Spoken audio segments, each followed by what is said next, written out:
Kan banyak sekali kontroversi yang ada di kalangan sejarawan atau budayawan seperti itu kan. Ada yang menyebut tanggal 16 Juni. Kemudian ada yang menyebut tanggal 17 Juni. Nah, mungkin dari sudut pandang Sultan sendiri seperti apa, Sultan? Ya, kalau kita lihat dari sejarah, kita lihat bahwa ulang tahun Kesultanan Palembang itu ketika Dakun Tahyang mendirikan Wanua di Palembang ya, dari Prasasti Kedukan Bukit. Wisata sungai di Palembang ini agak susah ya kalau saya lihat. Dari YouTubers Palembang ini seperti apa betul. Kita lihat nggak ada lah, yang kalaupun yang ada masalah ya paling berapa titik lah. Tapi Sultan, si Willy Salimnya juga belum ke Palembang nih, Sultan.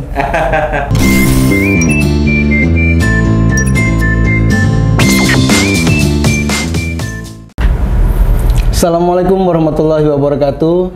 Jumpa lagi bersama saya Trisno Rusli dalam programnya Podcast Cukup Pedes. Podcastnya Palpres Official yang bisa kalian saksikan di YouTube channel. Dan pada episode kali ini kita kedatangan tamu yang sangat spesial, Sultan Palembang Darussalam, Sultan Mahmud Badarudin IV, Jaya Wikrama RM Pawas Diraja. Assalamualaikum warahmatullahi wabarakatuh. Waalaikumsalam warahmatullahi wabarakatuh. Bagaimana Sultan, keadaannya sehat? Alhamdulillah sehat. Nah, mungkin pemirsa, pada episode kali ini kita akan fokus kepada peringatan HUT Palembang ke-1342 yang akan jatuh pada tanggal 17 Juni 2025 nanti. Nah, berkaitan dengan HUT Palembang nih, Sultan, kan banyak sekali kontroversi yang ada di kalangan sejarawan atau budayawan seperti itu kan. Ada yang menyebut tanggal 16 Juni. Kemudian ada yang menyebut tanggal 17 Juni. Nah, mungkin dari sudut pandang Sultan sendiri seperti apa, Sultan? Ya, kalau kita lihat dari sejarah, kita lihat bahwa ulang tahun Kesultanan Palembang itu ketika Dakun Tahyang mendirikan Wanua di Palembang ya, dari Prasasti Kedukan Bukit itu pada tanggal 16 Juni. Namun kita sepakati kemarin itu adalah tanggal 17 Juni oleh orang-orang Palembang ya, ketika menentukan hari jadi. Nah, ini pun karena melihat bahwa 17 Juni mungkin ketika tanggal 17 Agustus, terus Lailatul Qadar 17 Ramadan. Jadi mereka melihat bahwa angka 17 itu angka yang sakral sehingga ingin menyakralkan. Namun selain itu juga kita lihat bahwa mereka kan hitungannya bulan. Para bulan itu kan dari matahari tenggelam sampai sampai besok harinya. Jadi itulah antara 16 17 itu masih bisa debatable, bisa pilih di 16, bisa ambil 17 ketika mereka datang ke ini, Menangan Palembang ini dibuat. Jadi kita pun kalaupun ingin merubah itu harus dengan bersama-sama lagi ya. Apakah kita ingin tinjau aspek kesejarahannya? Saya sih menyepakati sih menyesuaikan dengan yang ada di Kedukan Bukit, jadi lebih sinkron sebenarnya. Tapi kita kembalikan kepada pemerintah, apakah mereka ingin merubahnya atau tetap di tanggal 17 nih. Tinggal anggota dewan nih yang berpikir apakah kita mau. Karena kalau kita berdasarkan dasar alat buktinya apa, bahwa Palembang udah 342 tahun, pasti kan ada bukti prasasti Kedukan Bukit. Iya. Kemudian tanya, Kedukan Bukit isinya apa? Kok 16 Juni jadi 17 Juni? Nah, ini akan jadi debatable dari sejarawan. Makanya kalaupun bisa pemerintah mengembalikannya, jadi kembalikan kepada tanggal 16 Juni ya. Tapi selama ini belum disepakati ya terpaksa kita di angka 17. Angka 17 Juni. Iya. Tapi Sultan masih tetap patokannya tetap ke Prasasti Kedukan Bukit tadi. Iya, kalau 16 Juni. Sejarah yang sebenarnya situ ya. Kalau artinya kan tinggal pemerintah kota inilah yang mengkreatnya supaya mengembalikan menjadi tanggal 16 Juni. Karena itu harus kesepakatan bersama loh. Bukannya kesepakatan dari kita, tapi kita secara budaya oke di 16 Juni, tapi pemerintah kota pasti akan merayakannya di 17 karena tercatat di nomenklatur dia tanggal 17. Ini kan apa namanya, berkaitan dengan tanggal ini kan cukup sakral juga Sultan. Takutnya apa ya? Takutnya ketika orang bilang tanggal 17, nah khawatirnya kan ada kesalahan dalam sejarah nih Sultan. Karena bukti itu kan tanggal 16 Juni. Iya. Dilihat dari prasasti Kedudukan Bukit, sementara pemerintah sendiri tanggal 17 Juni. Betul. Nah, mungkin yang kita khawatirkan akan ada kekeliruan dalam sejarah, terutama untuk generasi muda. Nah, iya. Menurut pandangan Sultan seperti apa? Ya, kalau menurut saya sih sebaiknya dikembalikan ke 16 Juni di awal, karena di catatan tuh kalau misalnya pada tengah bulan Saka itu kan dia ada hitungannya ya, paruh apa itu, nanti saya baca, saya lupa ingat itu. Jadi bahwa setelah dihitung berdasarkan data-data yang ada di prasasti tersebut, jatuhnya di awalnya di 16 Juni. Tapi kita lihat bahwa perhitungan itu adalah ketika dia berhitung pakai bulan. Oh, gitu. Nah, seperti kita bulan Ramadan nih kan, tanggal satunya apakah hari ini atau hari ini 1 Ramadan tuh bisa hari misalnya hari Kamis atau hari Jumat. Iya. Karena ketika Jumat juga masih 1 Ramadan. Jadi inilah yang kemudian menjadi pertimbangan Gitu. pemerintah. Tapi sebaiknya sih dikembalikan di awal aja. Itu lebih tepat dan juga tidak akan membuat kebingungan yang lainnya. Oke, baik. Nah, ini kan usia Palembang sudah 1342 tahun ini. 1342 tahun dan merupakan kota tertua di Indonesia, Sultan. Betul. Nah, sejauh ini menurut pandangan Sultan sendiri, bagaimana sih pelestarian kita ini bicara soal kebudayaan dulu, Sultan. Kebudayaan dan sejarah kebudayaan dulu kan, karena kan sebagai kota tertua ini kan pasti banyak sekali menyimpan sejarah dan budaya yang harus dilestarikan oleh para stakeholder. Nah, menurut pandangan Sultan sendiri, dari usia 1342 tahun ini, bagaimana Sultan upaya usaha yang dilakukan pemerintah maupun stakeholder yang lain dalam pelestarian kebudayaan? Alhamdulillah, kalau saya lihat ya, pada periode kepemimpinan Pak Ratu Dewa ini udah mulai bagus ya, udah mulai nampak, dan juga periode kedua Pak Herman ini udah mulai nampak supaya penguatan budaya. Saya lihat mereka menginginkan budaya-budaya lokal muncul. Misalnya ketika ulang tahun Palembang aja saya lihat tanjak dari anggota dewan itu sekarang menggunakan ciri khas tanjak Palembang, tanjak Sultan dia bilang kan, dia menunjukkan ciri khas Palembang. Sebelumnya tanjak Sumsel atau tanjak tanjak orang karena kan kalau dulu kan ada bulutan di depannya ya. Tanjak-tanjak kalau sekarang ini anggota dewan pakainya yang sama kayak saya gini. Kemarin dulu suka ada tonjolan itu kan sebutnya kan tanjak orang berjalan lah istilah itu. Jadi kan kalau kita bikin tanjak digulung-gulung bikin jadi bulat di depannya. Nah, sekarang ini kan tanjak Palembang seperti ini konsepnya. Jadi saya lihat bahwa keanekaragaman pun sudah mulai dimasukkan di sana. Mungkin mulai ke Sumsel yang ke selanjutnya, yang ke depan 2 tahun 3 tahun lagi berubah kali tanjaknya, tanjak yang Meler ini atau Ican mana saya lihat. Jadi kan Sumsel ini untuk umum ya. Jadi saya lihat bahwa sudah ada perhatian daripada pemerintah kota dan provinsi, sudah mulai ya.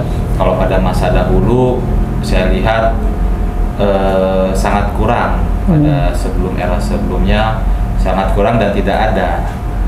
Bahkan usulan muatan lokal pun baru muncul, baru di ACC ketika Pak RT jadi PJ Wali Kota. Saya lihat sekarang mudah-mudahan Pak Ratu Dewa tetap konsisten untuk melestarikan adat dan budaya Palembang, dan juga langkah-langkah selanjutnya misalnya seperti dia katanya nanti akan membuat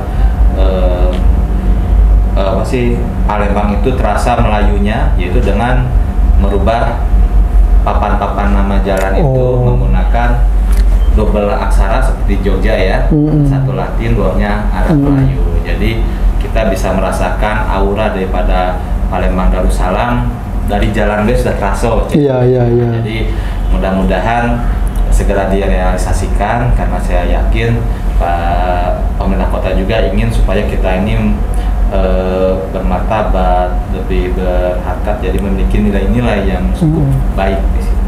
Ya, memang kalau kita lihat dari beberapa tahun yang lalu lah ya, kan identitas Palembang itu kan sudah mulai terlihat Sultannya. Iya. Seperti kantor-kantor pemerintahan itu sudah pakai tanja, ya paling Mandaru pertama ya. Iya, paling tidak kan itu ini untuk di provinsi kan, karena perhatian ya. Iya, paling ada perhatian, dan kalau memang diperkuat lagi di Palembang seperti yang Sultan sampaikan, nama jalan dibuat huruf Arab Melayu, atau huruf Kaganga seperti itu ya. Di daerah-daerah Kaganga boleh. Jadi setiap kita mempunyai karakternya yang berbeda-beda. Ada Melayu nggak usah di seluruh Sumatera Selatan. Ketika kita masuk ke mana? Masuk ke Batura, ke Basema Kaganga mulai muncul. Kan lebih asik gitu. Oh, sudah masuk di sini. Dan orang juga nanti akan berfoto di pinggir jalan aja udah bisa berfoto gitu. Iya betul. Udah tahu, oh ini pasti di sini, oh ini pasti di Palembang. Ya seperti di Jogja saja kan, cuma pelang jalan. Orang foto semua di sana. Orang foto semua di pelang jalan itu. Apalagi Palembang kalau sudah ada, orang tahu aura, oh ini di Palembang. Iya. Ada Masjid Agung, ada pelang jalan, oh ini di Palembang. Atau backgroundnya Benteng Kota Besar, atau Sungai Musi kan, cantik. Tapi Sultan sebagai sebagai penggiat budaya lah, penggiat budaya Palembang ini, apa yang sudah dilakukan Sultan untuk mendorong pemerintah kota, terutama pada era Pak Ratu Dewa ini, Sultan? Ya, jadi alhamdulillah kita bersinergi juga dengan pemerintah kota, makanya Pak Ratu Dewa juga membuat tim khusus, tim 11 yang anggotanya untuk percepatan pelaksanaan budaya Palembang itu, dan alhamdulillah bekerja dengan cukup efektif ya, mulai menyiapkan hasil bahwa setiap kegiatan-kegiatan yang berbau budaya, seni, dan juga yang untuk mempromosikan Palembang ini selalu berdiskusi atau bertukar pikiran supaya apa yang dikerjakan itu bisa tepat sasaran dan juga memperoleh hasil yang maksimal.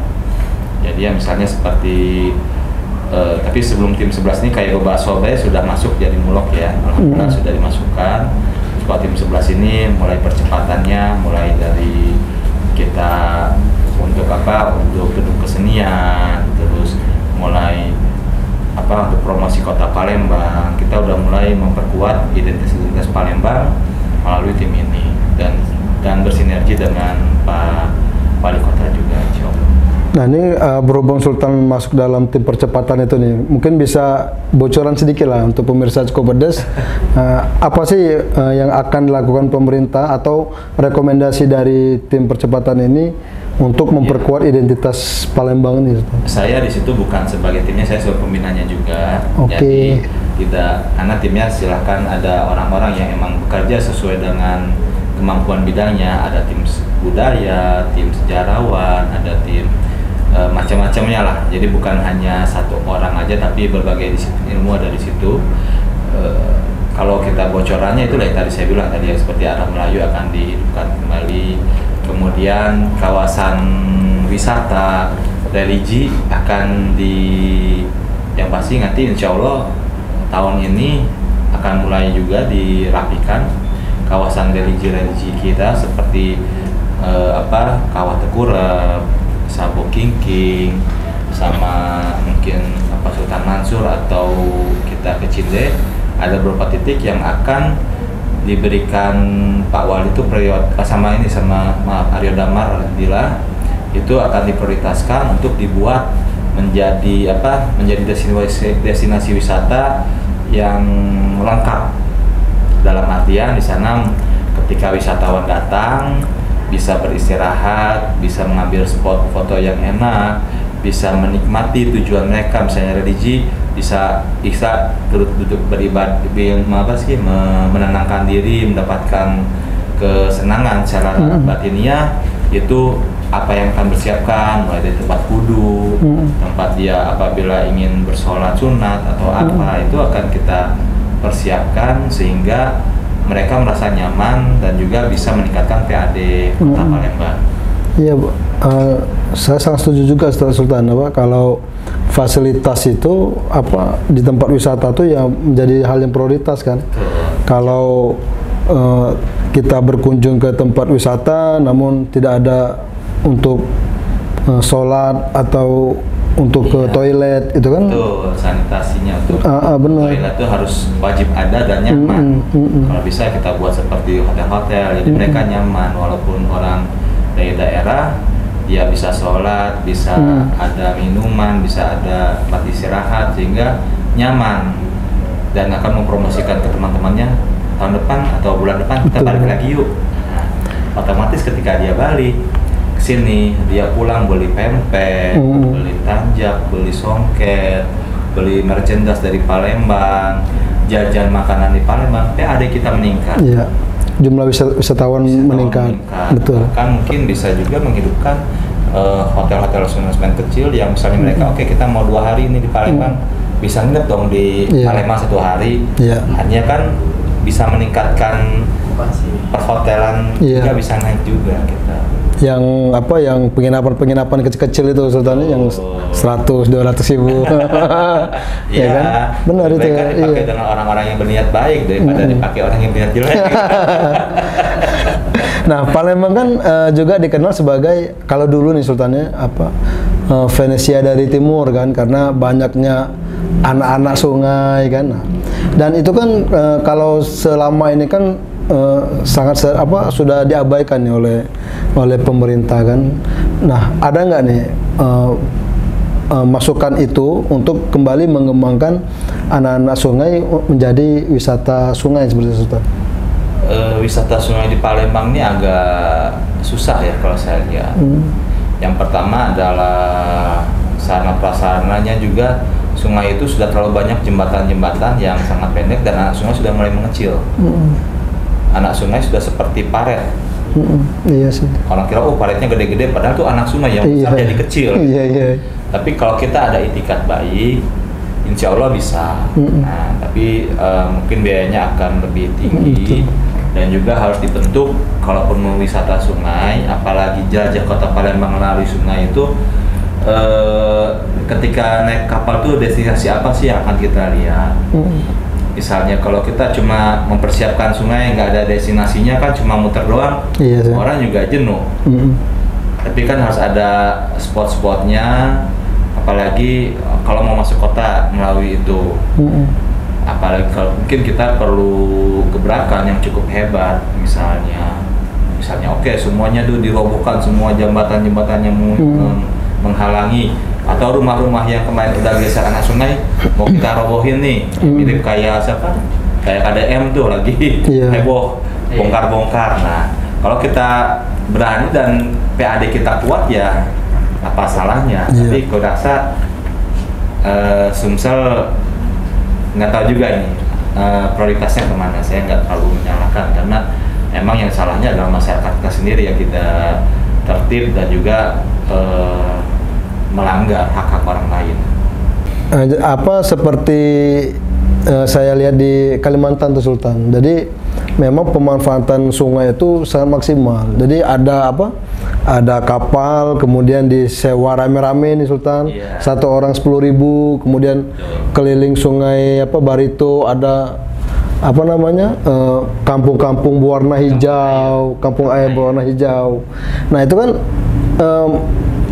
mereka kan bisa Sultan. Nah, kalau di Palembang kan saya pikir juga cocok juga nih kalau memang dimanfaatin sebagai wisata air kan. Nah, seperti Pak, mohon izin, waktu itu Pak Edi Santana Putra waktu jabat wali kota Palembang, dia kan sudah memfasilitasi bus air waktu itu yang bisa dimanfaatkan untuk berkunjung ke beberapa destinasi wisata yang ada di pinggiran Sungai Musi. Nah, mungkin kalau pandangan Sultan seperti apa, Sultan? Saya sangat sepakat ya, supaya wisata air ada di situ. Yang penting pertama kali kita lihat bahwa bagaimana sih karakter budaya kita, orang-orang kita pada saat ini. Apakah menjadi sarana airnya masih menjadi transportasi atau tidak? Kalaupun ada, syukur, artinya memudahkan kita. Kalaupun tidak, artinya kita perlu satu konsep yang terpadu bagaimana kita membuat kampung air ini. Dan kedua, destinasi kampung air ini apa yang mau kita buat. Misal saya lihat yang potensial, misal ada di bawah Musi 2 tuh. Itu kan nggak terlalu susah kalau kita mau bikin kampung air dalam artian destinasi wisata, orang mau makan di pinggir sungai, parkir bisa di bawah jembatan, terus tinggal dikit bisa, kayak kapal laut air misalnya sampai ke Pulau Kemarau atau bolak-balik pun bisa. Itu masih bisa disanakan, atau di bawah jembatan Musi 6 atau apa. Kita yang penting bagaimana sarana publik untuk parkiran. Ya betul sih. Sarana prasarananya dipersiapkan. Untuk buang air tadi. Yang pasti mereka nyaman menyimpan mobil, nggak takut hilang. Betul.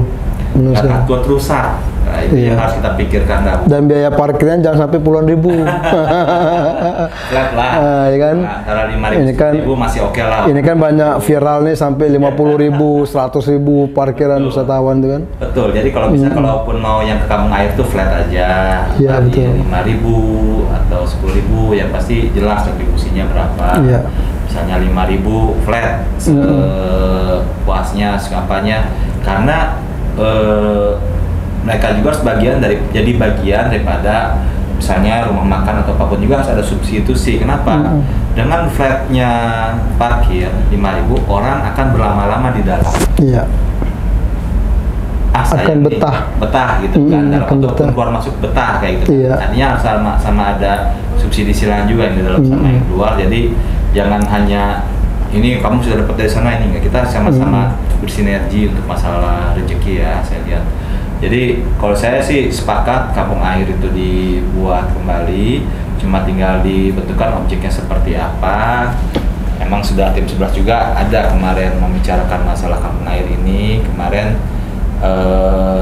pernah membahas, tapi ternyata konsep pemerintah sama konsep kita lain, jadi kita kasih tahu supaya konsepnya itu seperti ini loh ya, seperti kita kalau kita ke Kalimantan ya, saya Kalimantan udah beberapa kali ya, mulai dari di Kalimantan ke mana, ke Banjar pernah, naik sungai, naik kapalnya juga, makan di pinggir sungai juga.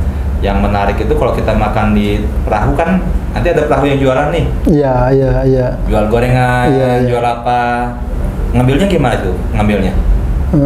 Lucu tuh, pakai kayu banyak, ujungnya ada kaitan. Ada paku. Bukan kaitannya paku. Jadi kalau kita mau ngambil pempek, kita colok lah itunya. Nah itu. Nanti kalau misalnya kita mau kasih wadah cuka kan nanti tinggal kaitan itu, ada plastik, ada apa, tinggal kirimin, ambil. Nah itu. Jadi ada kearifan lokal yang orang unik yang kemudian dia akan tertarik gitu, seperti itu. Ya kalau di Kalimantan itu kan para pedagang itu bukan stay, jadi ketika ada wisatawan datang, mereka mulai mendatangi wisatawan itu kan. Betul, sama. Langsung menjajakan ini kan apa salah satu keunikan kan yang ada di, dan itu sangat tidak mustahil bisa diterapkan di sini, pasti bisa kan. Tapi mereka nggak ngejar juga kok. Saya kan saya kapal saya tuh emang sampai ke tempat pasar-pasar terapung. Pasar terapung. Mereka ada pasar terapung. Masih hidup pasar terapungnya. Di Palembang hidup nggak pasar terapung ini? Nah, kayaknya udah nggak hidup kan. Rumah makan terapung masih. Rumah makan terapung bisa. Masih bisa. Nah, kalau di sana itu ada pasar terapung yang emang hidup. Jadi yang jualan jeruk, jualan apa itu kemudian yang ngejar kita emang pedagang-pedagang pasar juga. Yang mereka pakai perahu kayu itu kan. Betul. Nah itu kan jika fasilitas sudah lengkap nih Sultan, misalnya nama jalan sudah dibuat, identitas budaya kita kan, huruf-huruf Arab Melayu, mungkin ada beberapa fasilitas lain yang memperkuat identitas itu. Nah kalau tidak ditunjang dengan SDM, ya otomatis orang juga malas juga Sultan. Sekali bayar parkir 50.000 kan. Terlebih kan ya kan. Apalagi kemarin juga ada konten Willy Salim itu kan yang memicu netizen yang semakin memperburuk citra Palembang kan. Betul. Nah mungkin apa nih Sultan, pandangan Sultan lah kalau berkaitan dengan pengembangan SDM kita agar bisa menerima para wisatawan yang di luar ya. Ya kalau yang masalah wisata itu kan konten dia, jadi sebenarnya bukan menunjukkan karakter kita ya, itu konten sehingga ada pembelokan isu ya. Kalau saya lihat, kalau misalnya wisatawan pun orang pun sudah melihat bahwa Palembang itu kalau yang suka jalan-jalan, kalaupun yang suka traveling ataupun suka melihat kota bahwa cukup yang indah, terkenal dengan wisata kulinernya. Iya. Ya, nah kalau yang cuma hobinya itu di belakang handphone, emang dia tidak pernah mengenal buana secara real, itulah suka ngejek-ngejek orang. Dia tidak dewasa dalam bersosial media. Makanya kita lihat bahwa di Palembang keindahannya seperti apa. Setiap daerah itu memiliki keunikan dan juga adat yang sangat baik masing-masing. Walaupun ada efek negatif 1-2, tapi kita lihat dari 100 itu mungkin cuma 1 yang jelek, kok yang di-up yang jeleknya ini. Nah, kita lihat yang baik-baiknya, kita belum ngejar yang 99-nya atau 95-nya yang sebelum dikejar, kejar yang 95 yang bagus-bagusnya. Insya Allah semua kota itu enak-enak kok. Saya juga kayak pergi kemana nih kemarin, katanya di ke Kepahyang ya, ketika mau pulang hati-hati di Curug kalau udah malam agak gini-gini ya, kita jangan ikutin, nggak ada masalah. Jadi itu kadang-kadang semua framing supaya orang-orang berhati-hati dan juga berjaga-jaga. Kadang-kadang yang kejadian itu mungkin cuma 1 daripada 1.000 kayak gitu. Makanya kita lihat kejadian itu cuma sekali atau sering kayak gitu. Walaupun ini kan kadang-kadang framing ini gampang terbentuk ya. Iya, mungkin citra Palembang itu tidak seburuk ya ada yang ada di framing video itu, Sultan. Iya. Udah banyak kita lihat aja sih dari YouTubers Palembang ini seperti apa sih. Kita lihat nggak ada lah kalaupun yang ada masalah ya paling berapa titik lah. Tapi Sultan, si Willy Salimnya juga belum ke Palembang, Sultan. Insya Allah lah nanti kita lihat nanti. Mudah-mudahan itikat baiknya sesuai yang dijanjikan, dia datang, apalagi Ustadznya itu Pak mau datang, masa Ustadz kayak gitu ya. Kita harus sama-sama tabayun lah, kita sama-sama semua. Tapi tetap nunggu ya Ustadz ya? Sultan ya, tetap nunggu ya? Pasti, insya Allah.